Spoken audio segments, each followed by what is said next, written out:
Prayer చేసుకుందాం. పరిశుద్ధుడా, విమోచకుడాని పరిశుద్ధమైన నామాన్ని బట్టి వందనాలు చెల్లించుకుంటున్నాను తండ్రి. ప్రభా, రాత్రంతా మాకు సుఖమైన నిద్రించావు. ఉదయకాలంలో ప్రభా నీ పాద సన్నిధికి వచ్చినకు మమ్మల్ని బలపరిచినందుకు వందనాలు. నీ వాక్యం చదువుతుండగా ప్రభా మాతో మాట్లాడండి. నీ స్వరం వినిపించండి, సన్నిధి ఉంచమని యేసు దివ్యమైన నామములో అతి వినంగా వేడుకుంటున్నాను తండ్రి. కీర్తనలు 138వ అధ్యాయం. నేను నా పూర్ణ హృదయంతో నీకు కృతజ్ఞతాస్తుతులు చెల్లించుచున్నాను. దేవతల ఎదుట నేను కీర్తించెదను. 138వ అధ్యాయం కీర్తనలు. నీ పరిశుద్ధాలయం తట్టు నేను నమస్కారం చేయుచున్నాను. నీ నామం అంతటికంటే నువ్వు ఇచ్చిన వాక్యం నీవు గొప్ప చేసి ఉన్నావు. నీ కృతజ్ఞతాస్తుతులను బట్టి నీ వాక్యమును కృతజ్ఞతాస్తుతులకు నేను చెల్లించాను. నేను మొరపెట్టిన దినము నీవు నాకు ఉత్తరమిచ్చితివి. నా ప్రాణంతో ప్రాణ పుట్టించి నన్ను ధైర్యపరిచితివి. 4. యెహోవా, భూరాజులందరూ నీవు సెలవిచ్చిన మాటలు విని నీ కృతజ్ఞతాస్తుతులు చెల్లించారు. యెహోవా మహాప్రభావం గలవాడవని వారు యెహోవా మార్గమును గూర్చి గానం చేసెదరు. యెహోవా మహోన్నతుడైన ఆయన దీపం లక్ష్య పెట్టాడు. ఆయన దూరంలో నుండి గర్విష్ఠులను బాగా ఎరుగును. నేను ఆపదల్లో చిక్కబడి ఉన్నాను, నీవు నన్ను బ్రతికించెదవు. నా శత్రువులు కోపము నుండి నన్ను రక్షించుటకై నువ్వు నా చెయ్యి చాపెదవు. నీ కుడి చేయి నన్ను రక్షించును. యెహోవా నా పక్షమున కార్యము సఫలం చేయును. యెహోవా నీ కృప నిరంతరం ఉండును. నీ స్తుతి కార్యమును విడిచిపెట్టుము. నీ చేతి కార్యములను విడిచిపెట్టకము. మరి ఇక్కడ దావీదు మహారాజు తన యాత్ర కీర్తనలు రచించిన 138వ అధ్యాయంలో చూస్తే మొదటి వచనం చదువుకున్నాం ఒకసారి. నేను నా పూర్ణ హృదయంతో నీకు కృతజ్ఞతాస్తుతులు చెల్లించుచున్నాను. దేవతల ఎదుట నిన్ను కీర్తించదను. మరి చూసావా, దేవతల ఎదుట నిన్ను కీర్తించదను అని అంటే ఏంటి? మరి దేవతల కంటే గొప్పవాడు. అందుకే దేవుని వాక్యంలో సెలవు చేయండి, సకల దేవతలు ఆయన ఎదుట సాగిలపడి నమస్కరించిరి. ఇప్పుడు భూమి మీద పూజించిన దేవతలు, దేవుళ్ళు అనేవారు మరి యేసు ప్రభు కాడికి వచ్చి సాగిలపడి నమస్కరించారని వాక్యంలో సెలవిచ్చి ఉన్నది. మరి ఏంటి, మనం ఎవరికి సాగిలపడి నమస్కరిస్తాం? ఒక అర్హత కలిగిన వ్యక్తికి నమస్కారం చేస్తాం. స్కూల్కి వెళ్తే సార్లకి సార్ వచ్చిన కానీ లేచి గుడ్ మార్నింగ్ సార్ అని స్టాండప్ అయి శ్రీరామని అనగానే మనం కూర్చుంటాం.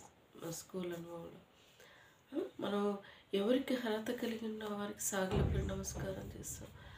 మనం నమస్కారం చేసేవారికి నమస్కారం చేస్తూ ఉంటాం. అలాంటి అర్హత కలిగిన వారికి ఇక్కడ సకల దేవతలు ఆయన ఎదుట సాగులపడి నమస్కరించిరి అంటే దేవతలందరికంటే మహాత్మ్యము కలిగిన దేవుడని మరి దేవతలకు కూడా తెలుసు. వారు చనిపోయి తిరిగి లేచిన వారు కారు. యేసు ప్రభు పరిశుద్ధుడు. ఈ లోకానికి వచ్చినప్పుడు ఆనాడు ఆదామావలను సృష్టించినప్పుడు వారి సాతాను చేత మోసపుచ్చి మరి ఏదైనా తోటలో గెంటి వీడిన ఆదామావలని మరి ఎంతోమంది ఆ సంతానమే ఎంతోమంది వృక్షం వర్ధిల్లి చేయబడింది. వంశావళి కొత్త నిబంధనకి వెళ్ళిపోతే మరి దావీదు వంశావళిలో మరలా యేసుప్రభు మరలా దేవాది దేవుడు యేసుప్రభు జన్మరూపిగా భూలోకాన్ని అవతరించిండు. ఎందుకు అవతరించాల్సి వచ్చింది? మరి వారు చేసిన పాపాన్ని బట్టి, ఆజ్ఞ అతిక్రమమే పాపం అనే దేవుని వాక్యంలో సెలవిచ్చింది. ఇది చేయొద్దు అంటే చేసి చూశారు కాబట్టి అది పాపం అయిపోయింది. దేవుని కోపం వచ్చింది.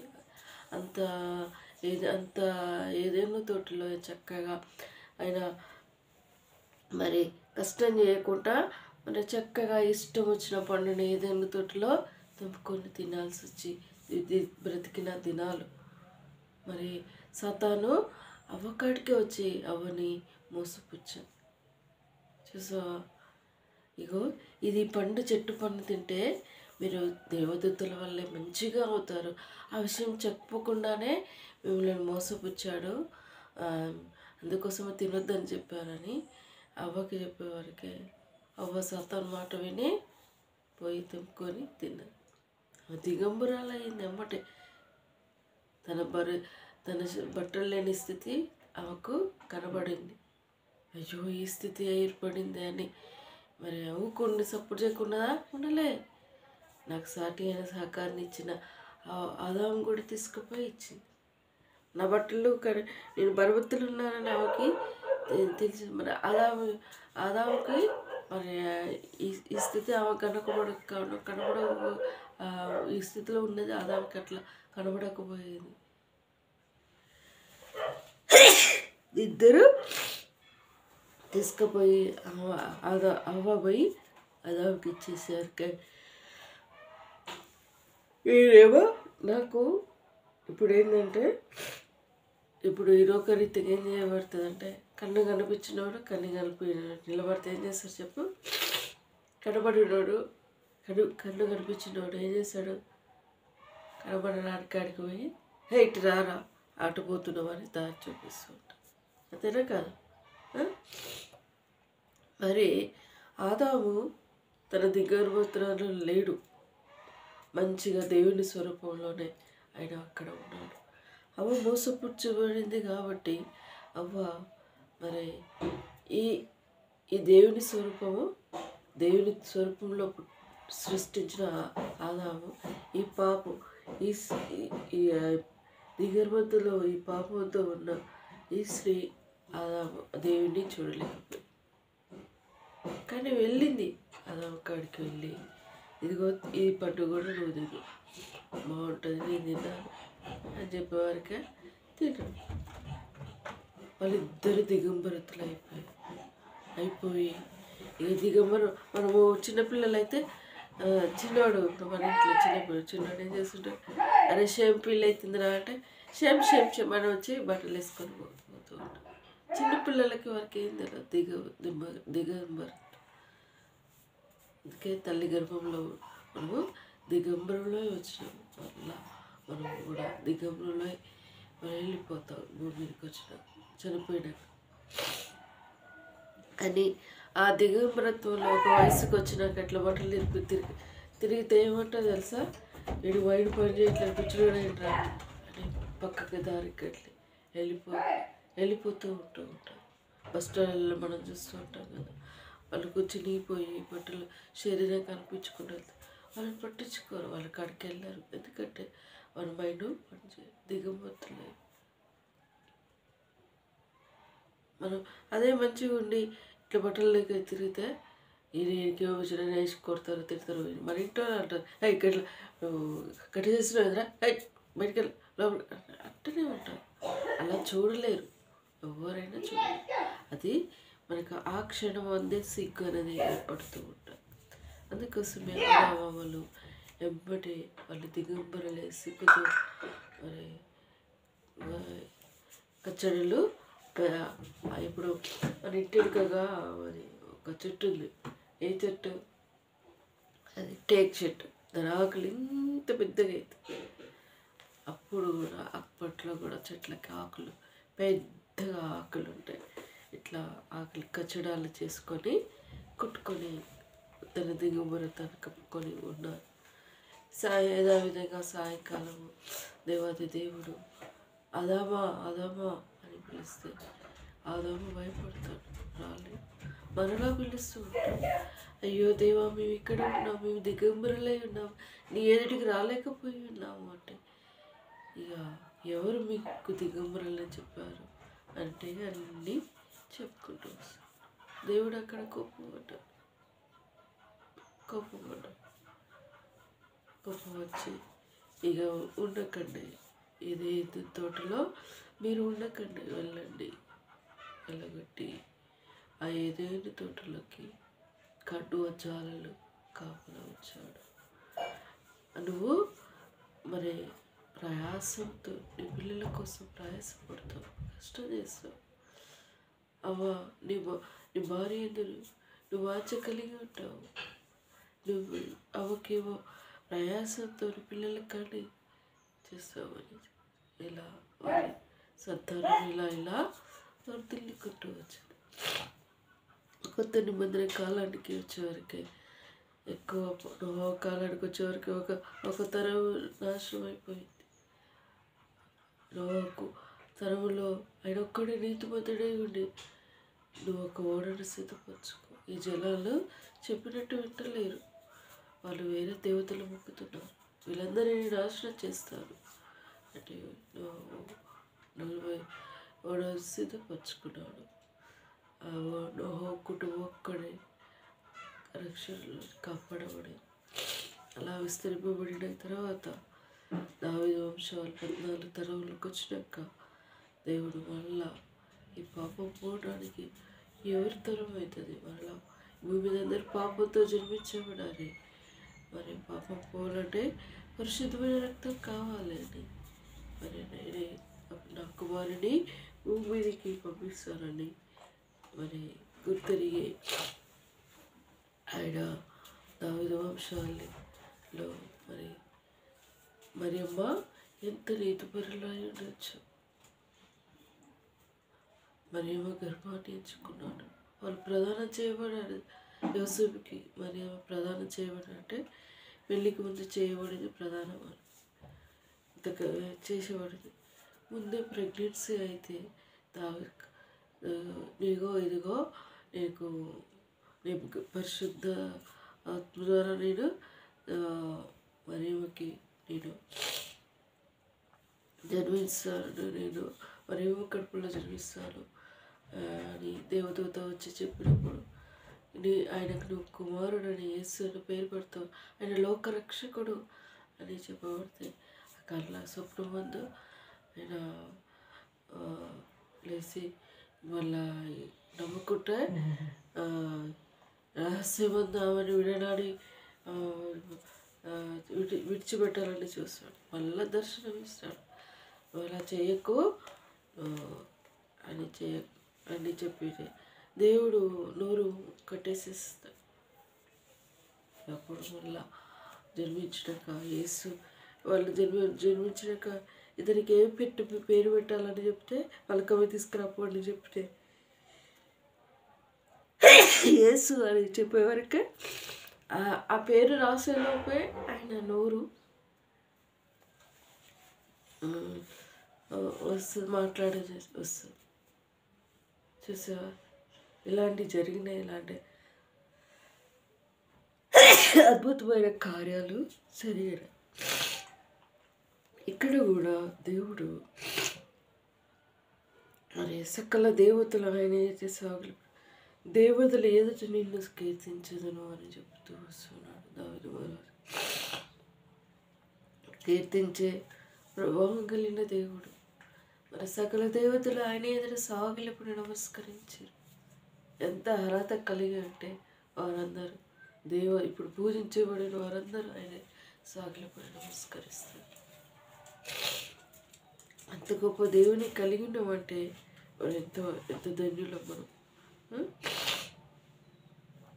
ఇంకా కీర్తనలు 3వ వచనం చదువుకుంటే 138 3వ వచనం చదివితే నేను మొరపెట్టినప్పుడు దినమును నాకు ఉత్తరం ఇచ్చితివి, నా ప్రాణంలో త్రాణ పుట్టించిన నన్ను ధైర్యపరిచితివి. యెహోవా భూరాజులందరినీ నీవు సెలవిచ్చిన మాటలు విని నీ కృతజ్ఞతాస్తులు చెల్లించేదను. చూసావా దావీదు మహారాజు ఈ స్థితిలో ఎప్పుడు మొరపెట్టినాడు ఆయనకు ఉత్తరం ఇచ్చే దేవుడు ఉన్నానని చెప్పుకుంటూ వస్తూ ఉన్నాడు.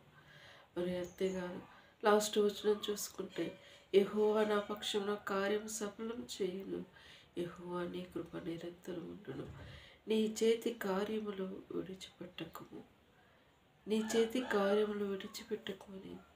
దేవుడు చేసే కార్యాలు గొప్పగా ఉంటూ ఉంటాయి. ఇది అందుకే కొన్ని కార్యాలు జరిగినప్పుడు దేవుడు రాస్తూ ఉంటారు, ఇది యెహోవా వలన కలిగిన కార్యము అని రాస్తూ ఉంటారు. దేవుని కార్యం జరిగినప్పుడు అప్పుడు మనం స్తుతించే బుద్ధులు ఉంటాం. మరి ఆయన చేయలేని గొప్ప కార్యాలు చేస్తూ ఉంటాడు. యెహోవా మహోన్నతుడైన ఆయన దీనులకు లక్ష్యం పెట్టేవాడు. ఆయన దూరం నుండి గర్విష్ఠులను బాగా ఎరుగాడు. గర్విష్ఠుల అహంకారాలు భయంకరమైన పాపులని ఎదిరించే దేవుడై ఉన్నాడు. నేను ఆపదలో చిక్కబడి ఉన్నను, నువ్వు నన్ను బ్రతికించదు.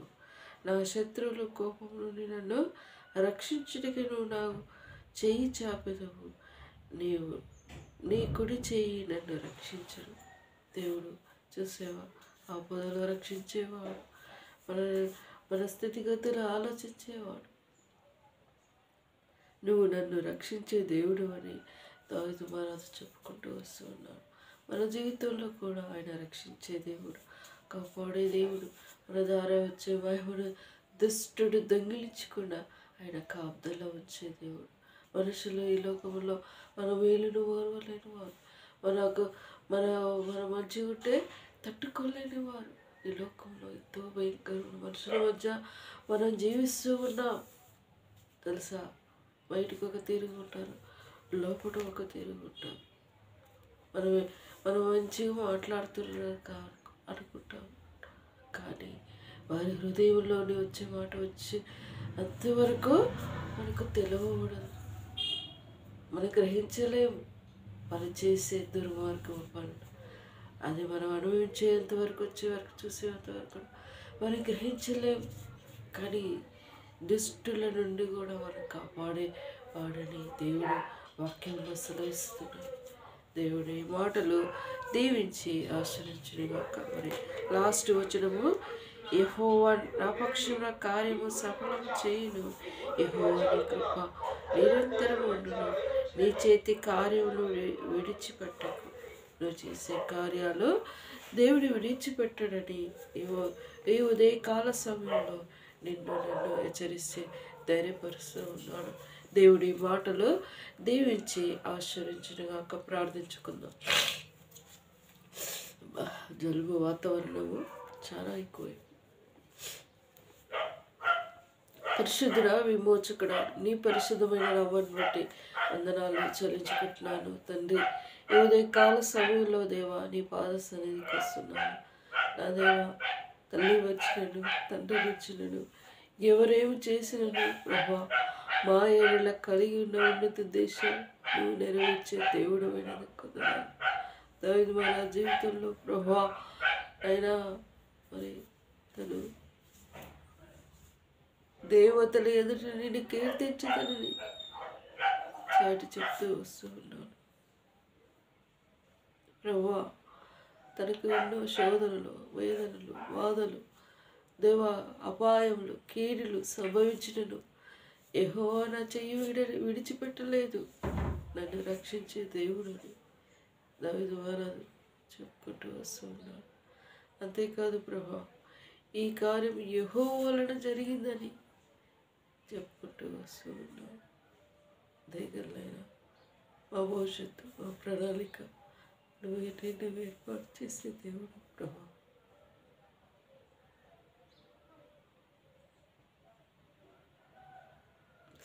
ఏది చేసినా అది మేలే చేస్తాను ప్రభా.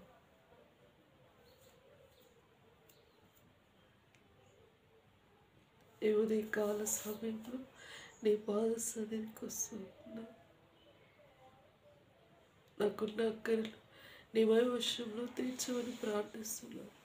నా గృహంలో సంతోషాన్ని నింపమని నీ పాద సన్నిధిలో మొరపెట్టుకుంటున్నాను. క్రిస్మస్ సెలబ్రేషన్, గృహ ప్రవేశం, గృహంలో సంతోషాన్ని నింపున్నాయి. నూతన సంవత్సర వాగ్దానం నూతనమైన జీవితాలతో ముందుకెళ్ళటకు కృప దయచేయండి ఆయన.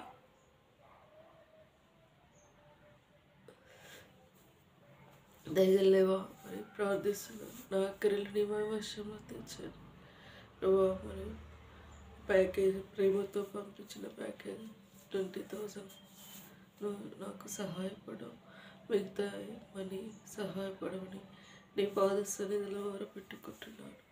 మరణాలకిచ్చే దేవుడు ప్రభా, నిజంగా ఇది యెహోవా వలన జరిగిన కార్యమని అయ్యా నేను చెప్పుకున్న రీతిగా నువ్వు నాకు సహాయపడని ప్రార్థిస్తున్నాను. దయగలైనా నీకు సాధ్యమైనది ఏది ఉంది? ఏది లేదు ప్రభా. సమస్తం సాధ్యం. సహాయపడమని ప్రార్థిస్తూ అంధకార శక్తుల్ని సంపూర్ణ విడుదల దయచేయండి. తను నీ యొక్క వచ్చుడుకు వారికి సరళపరచండి. తన జీవితంలో పీస్ఫుల్ మైండ్ అనుగ్రహించాలి, సంతోషం అనుగ్రహించాలి. అన్ని విషయాల తోడుగా ఉండమని కోరుకు.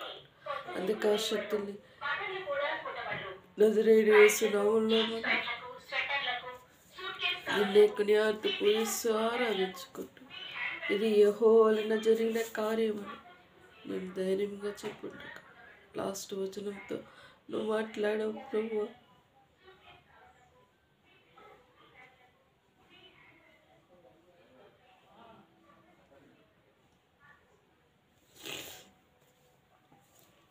మనుషుల మనసును మార్చే దేవుడు ప్రభువా. మనుషులు పైకి ఒకటి ఉంటారు, లోపలికి ఒకటి ఉంటారు. వారి విషస్వరూపం బయటికి వచ్చిందాక కూడా తెలియబడదు.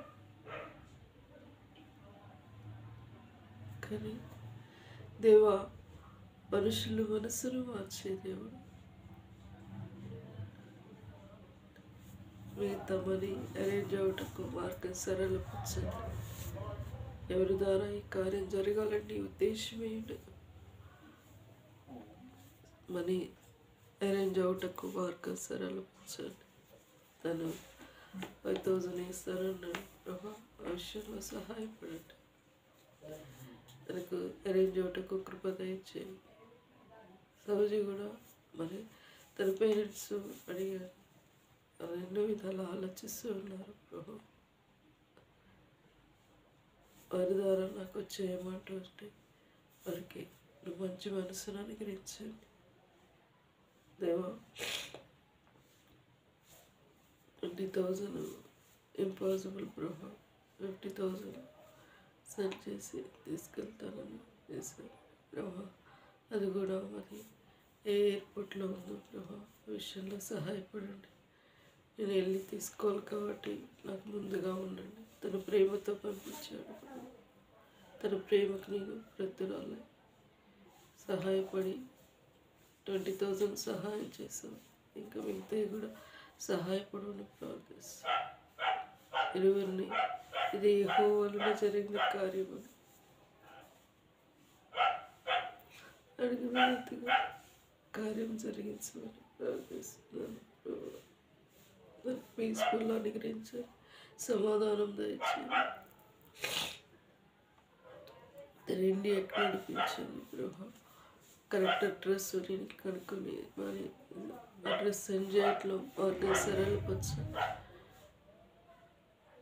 దేవుడు జతపరిచిన నరుడు వేరు చేయటం మంచిది కాదని సెలవిచ్చిన దేవుడు ప్రభా. ప్రభా, నీ చిత్తంలో దానితో జతపడే ఉద్దేశమే ఉందని దేవా మార్గం సరళపరచమని ప్రార్థిస్తాను. అందుకే శక్తుల్ని నజరేయుడు యేసు నామములో బంధిస్తూ నిన్నే కొనియాడుతూ పూజిస్తూ ఆరాధించు. ఉదయకాల సమయంలో ప్రభు వాకితో మాట్లాడావు ప్రభు.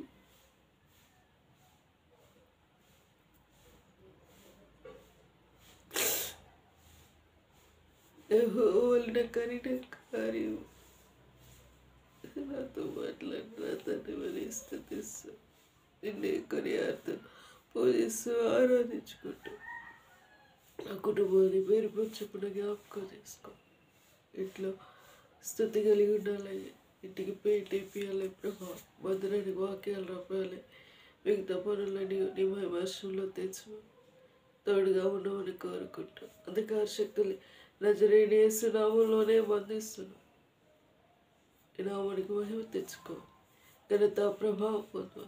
తమని భవిష్యత్తు విషయంలో ప్రభా, తన ఆన్లైన్ అప్లికేషన్ ఫామ్ డెబ్యూ చేయట్లో, తన జాబ్ విషయంలో మార్గం సరళించాలి. వీడిని దీవించండి ప్రభా. తన లైఫ్ పార్ట్నర్ని నెరవేర్పరచండి. ఎవరి చేత తన జీవితం సెటిల్ అయ్యేది ఉందో ప్రభా, నీ చిత్తం ఏంటిదో నూతన సంవత్సర వాగ్దానంతో ప్రేమిడిని ముందుకు నడిపించండి ప్రభా. జాబ్స్ నెరవేర్పరచేయండి. ఈరోజు నల్గొండకి వెళ్ళాలి మరి నాన్నకి ప్రభా, మరి బండి రిజిస్ట్రేషన్ చేసేట్లో ముందుగా ఉండండి. అన్ని అక్కరలు తీర్చండి. తిరిగి వచ్చేంత కృపలో బతుకొచ్చుకోండి. మా అక్కరలేని నీ వైవాస్యంలో తీర్చమని తోడుగా ఉండవు. ఘనత ప్రభావం పొందు. యేసు దివ్యమైన నామములో అతి వినయంగా వేడుకుంటున్నాను తండ్రి. యేసు రక్తమే జయం, సిల్వ రక్తమే జయం. యేసు నా సంపూర్ణ విజయం కలుగునుగాక. అపవాది క్రియలు అనంతం నాశనమగునుగాక.